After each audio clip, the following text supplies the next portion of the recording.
Welcome back, everyone. I'm back with a sense of anticipation and a handful of captivating stories to share with you today. These tales are packed with mystery, intrigue, and a touch of the extraordinary. Get ready to be captivated and drawn into the fascinating world of the unknown. So, without further ado, let's dive into these riveting narratives that are sure to keep you hooked from start to finish. My brother bedroom. My little brother, whose bedroom was next to mine, didn't have such luck. Unlike me, who really only got spooked at night, my brother's bedroom was legit haunted. It didn't matter to me what time of day it was, or that the lights were on or off. It was always frightening to go into that room. Even passing by the door was uncomfortable. Once you stepped inside, an unwelcoming chill enveloped you, and you felt like you were being watched by something evil. Like, honestly, truly evil.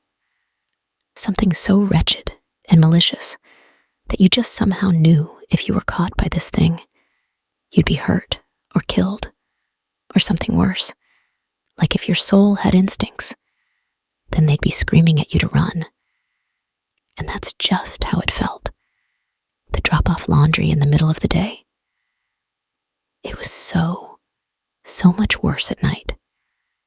Unlike me, who had a measly shadow figure to contend with, my brother had something actually manifest at night. I'm not really sure how to describe this entity. Terrifying, vicious, mean, evil. It both had a form, but also didn't. It was like the embodiment of hatred and ill intention. Everyone in my family had encounters with this entity. My parents saw it right after we moved in, and they went into my brother's room to set up his bed. I would often catch glances of it when I passed his bedroom, and the door was ajar. My sister saw it when she went inside to help with chores. It was suffocating being in that room. My brother spent only a few nights in his room before moving in with my youngest brother. He only kept some clothes in there. Otherwise, he never went inside. Like I mentioned before, I moved into that house just in time for my freshman year of high school, so 9th grade. And I found a wonderfully idealistic circle of friends. I just had the best time with these nerds. Like, Bella introduced us to the Japanese version of Sailor Moon with violence. Anyway, as all young girls do, we decided to have a sleepover, and I happily volunteered my house for the occasion. I was super pumped. My mom helped me prepare snacks and everything.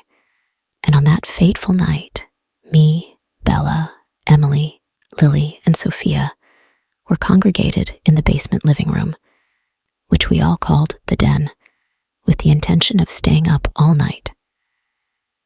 After fangirling about whatever for a few hours, we had the bright idea to play some night games. But since it was the fall, it was kind of a little too cold to comfortably play outside.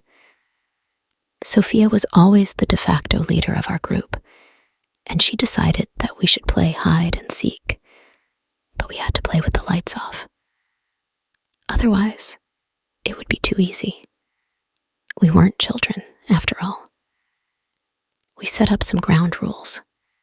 The only off-limits place was my parents' room, or my older sister's room. But since my 2 younger brothers were going to join us, we would invade Durham's without the risk of bothering them. We played a few rounds, each of us taking it in turns being it, and it was so much fun. Dead silence, and then the happy squeal of someone being discovered. And then it was my turn to be the seeker. I found Bella under a pile of blankets in the den. Emily was under the kitchen table, Lily in the laundry room, and my brothers were in the downstairs storage room. But where was Sophia? At first, it was funny. Wow, She's good at hiding. Must have found a great spot. Okay, it's been like 10 minutes. Come out now. I enlisted the rest of the group to help look for Sophia. We searched the house from top to bottom, except for my brother's super haunted room. I just poked my head in and called out, "Sophia." And when no response was forthcoming, I quickly backed out and shut the door. After 30 minutes of searching, we really started to get concerned. Like, we were considering waking up my parents to help find her. It was no longer funny. But before I bothered them, I decided to steel my nerves and really search my bedroom. And if she wasn't in there, then perhaps my brother's room. I had to be sure she wasn't in there before getting the authorities involved. Anyway, I marched in there and flipped on my lamps. There was a hush in there that didn't feel like the usual level of creepiness that I'd somehow gotten used to. It really felt like something was unsettlingly wrong. I somehow knew Sophia was in my brother's room, even though we had checked it before. I didn't actually dare go inside that room, dread and fear clawing at me. So I asked all my friends to come in with me.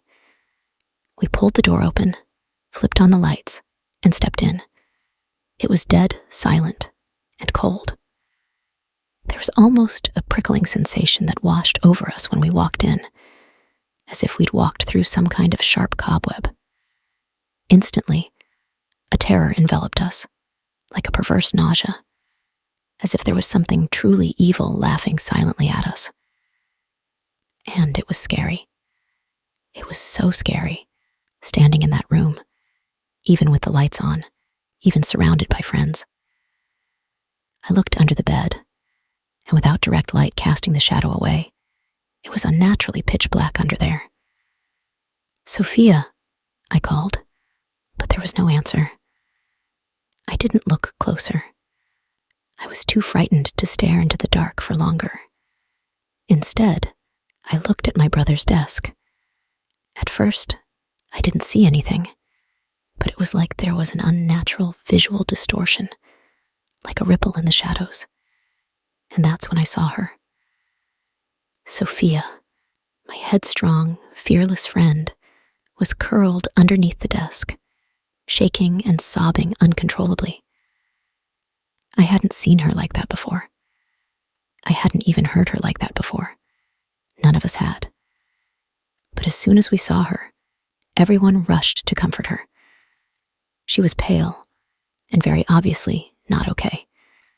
I remember exactly what her words were, and how she replied in a shaky, weak voice. "Sophia, what happened? You're right. I saw a ghost." We got her out of there, and I ended up waking up my mom because us teenage girls weren't equipped to help Sophia calm down. In the end, Sophia opted not to go home. Later, I learned her mother was very abusive to her, which may have contributed to why she was so highly affected by the dark entity in my brother's room. And we spent the rest of the evening subdued in the basement, as far away from the haunted room as possible, with all the lights on. Sophia was absolutely traumatized from the encounter, and it took several months before she could even talk about what happened. Basically, she went into my brother's room, hid under the desk, but then the dark, evil entity that haunts the room held her down and prevented her from leaving. It spoke to her in some sort of dark language, clearly using words to tear her down. It stood in front of the desk, prevented her from leaving. She was stuck in what felt like hell for half an hour until we found her. The entire time I knew her, she never could bring herself to actually describe what the thing looked like. It would just spook her out way too much. It's one thing to have something scary happen to you, but it feels so different when your best friend is traumatized like that. It was definitely scary as hell, and I don't wish it upon anyone.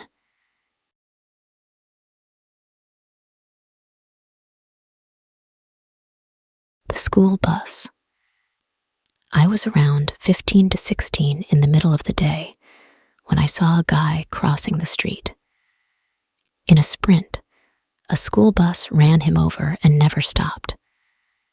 It was like I was the only one who saw the bus run over the man, and when I looked back, to my horror, there was nothing on the floor. The bus driver didn't even attempt to stop, as the man sprinting across the street for the bus ran him over, like there was nothing on the road, and kept on going.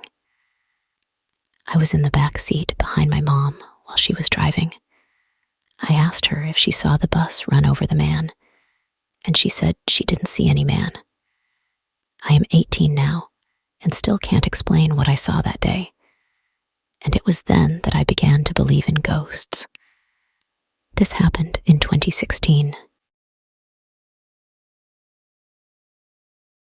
The little girl.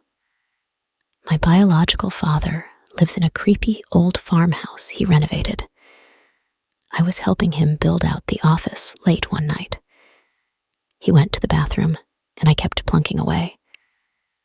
I was on the floor and set my hammer down, and I felt something, a presence, and looked to where I thought someone would be, but there was nothing. I reached back down for my hammer, and it's out of arm's reach, maybe 5 feet further than where I had set it down. I hadn't moved it at all. He comes back after he's finished, and I tell him what just happened. He laughs and says, "The little girl must be playing with you." Little girl? What?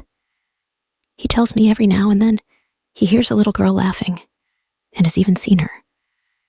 She's always wearing the same pair of overalls, and she just kind of wanders around upstairs. I'm not one to believe in the paranormal, but I have no explanation other than a little ghost girl just wanted to play. My dad passed away at the ripe age of 99. My father had always been a penny guy and would always pick them up.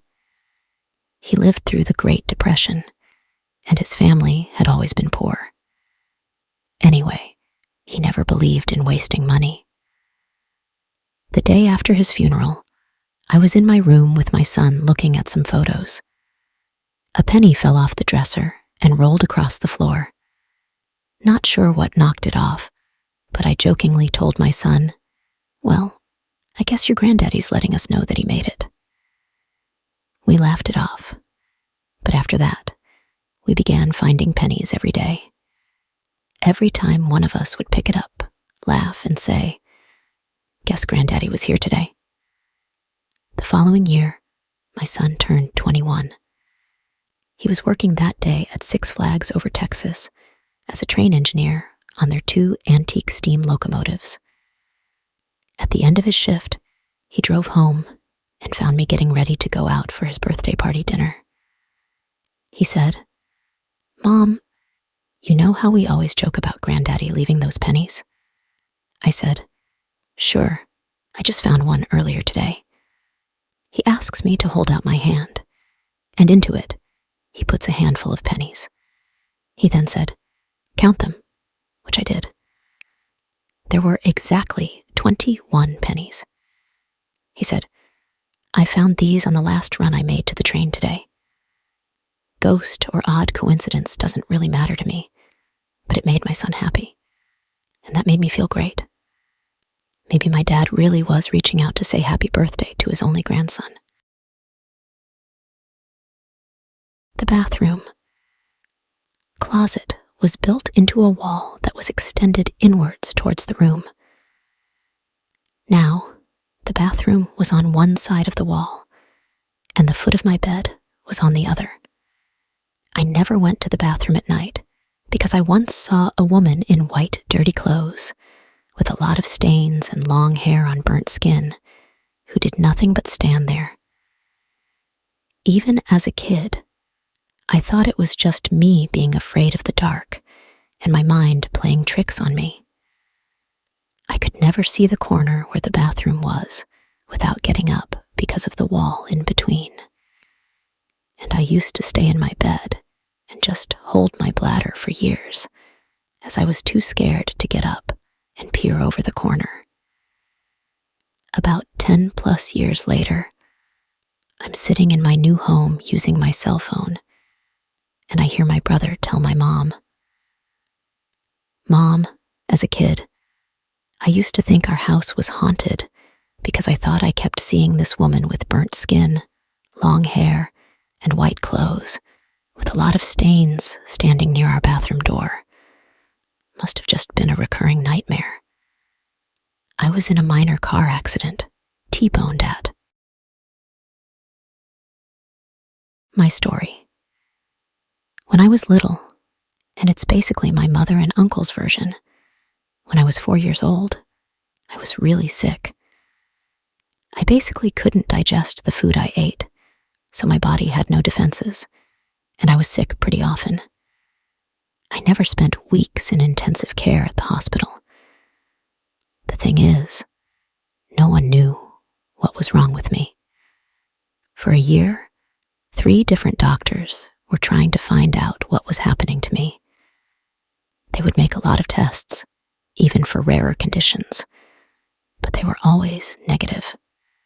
My mother was completely desperate, and in her own words, I was going to pass before I could even figure out what it was trying to take me. So one day, my mom was with me at my uncle's house. He's my dad's brother, and he lives with his wife and the mom of his wife, who is also like a grandmother to me. This old woman told my mom that she was beginning to think I was possessed by a spirit. I live in a place that has a lot of esoteric beliefs and traditions, especially followed by the older generation. She asked my mother if she remembered going to the cemetery while she was pregnant with me. At that moment, my mother remembered that she had gone to take flowers to her father's grave on All Saints' Day. There's a legend here that if you go to the cemetery when you're pregnant, or with a newborn baby, the spirits will try to possess them in order to live again. My mother and uncle threw me into the car to take me to a church known for such cases. My mom and uncle said I was screaming and crying the whole time in the car, and that I didn't want to go. I didn't even know where we were going, or why, since they didn't tell me anything. My uncle was driving, and suddenly we ran into a traffic jam. He tried to slow down the car, and then he realized the brakes weren't working. He kept stepping on the brakes without the car responding until we were about to hit the car that was standing right in front of us. All of this, and then in a matter of seconds, the car stopped completely, inches from colliding when we were already standing. The strangest thing of the trip had happened. They both felt as if several people from outside their cars were pushing the car and shaking it from one side to another. I was about to scream. Long story short, we arrived at the church. I didn't want to go in, but I finally did. I was crying the whole time, and when I got out, I was in a much better mood. My mom bought me donuts on our way to the car, and I ate one and then puked. But it was as if I puked something with sand and texture, something completely dry. My uncle stopped the car and got out just in case I was going to keep going. Suddenly, I did a strange sound like a burp, but it was way too loud and deep sounding for a 4-year-old kid. The next day, on Monday, one of the doctors called me. One of the tests was positive. They already knew what was wrong with me. Ever since I was younger, I have always been drawn to places where the dead dwell, such as local cemeteries, columbarium, and mausoleums.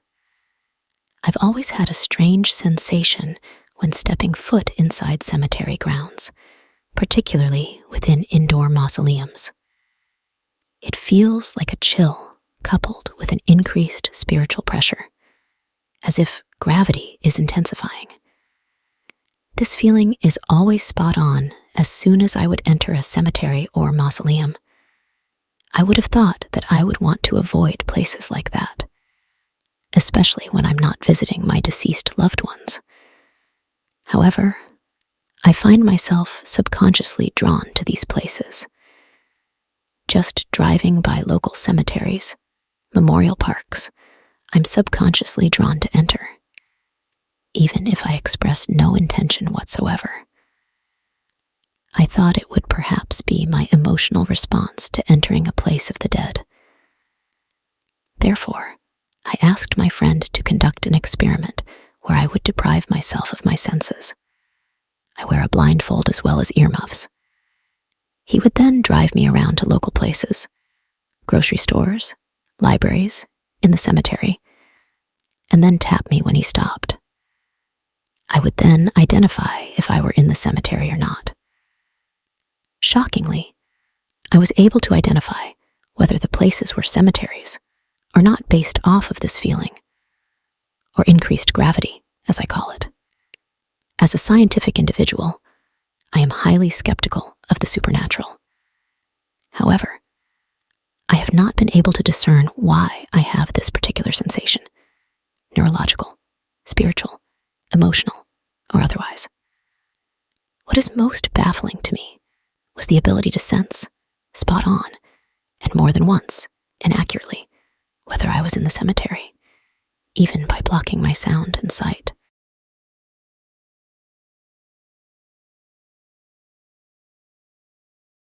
As we reach the end of today's storytelling journey, I hope you found yourself immersed in the intrigue and wonder of these tales.